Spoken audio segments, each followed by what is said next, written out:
पहलगाम आतंकी हमले में कानपुर के शुभम द्विवेदी की गोली मारकर हत्या कर दी गई। शुभम की 2 महीने पहले शादी हुई थी। पत्नी और फैमिली के 11 मेंबर के साथ कश्मीर घूमने गए थे।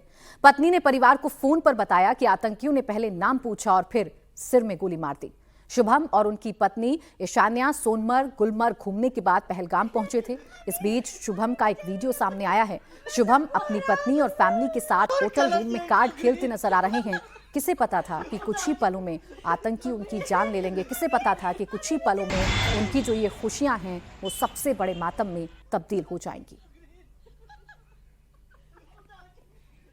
बड़ी संख्या में जो लोग हैं वो फिलहाल पहुंचे हुए हैं, महिलाएं भी पहुंची हुई हैं, क्योंकि शुभम की जो रिचुअल्स हुए थे शादी के वो दरअसल इसी घर में हुए थे। शुभम की जो चाची हैं वो इस समय हमारे साथ मौजूद हैं। चाची जी, आप लोगों को संपर्क हुआ, परिवार में बात हुई किसी से? नहीं भैया, हमारी बात नहीं हुई, हस्बैंड की बात हो रही हुई। भैया से जो कुछ भी हो रही है, वहाँ की लेडीज़ तो कोई इतनी बदमाश हैं कि वो कुछ बोल ही नहीं पा रही हैं, तो हमारी कोई बात नहीं हुई भैया।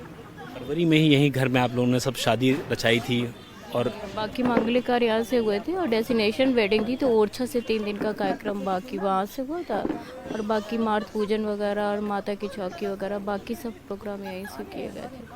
शुभम की कौन सी स्मृतियाँ आपके मन में हैं?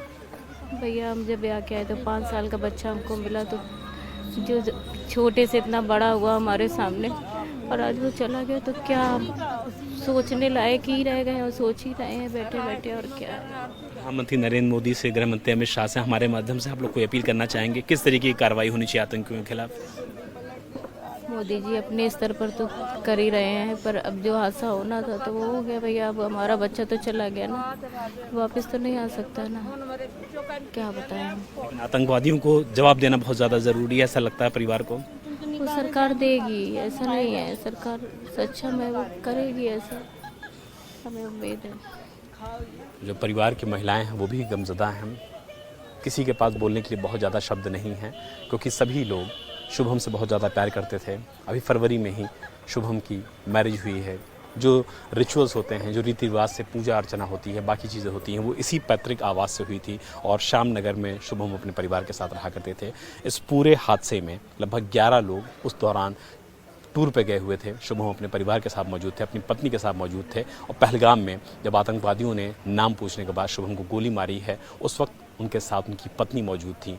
और जो तस्वीरें सामने आई हैं उससे देश विचलित है। लेकिन सभी लोग एक ही सुर में, एक ही शब्दों में सिर्फ एक ही चीज़ चाहते हैं कि आतंक के खिलाफ इस बार अंतिम प्रहार हो, ताकि भविष्य में इस तरीके से मासूमों की जान ना जा सके।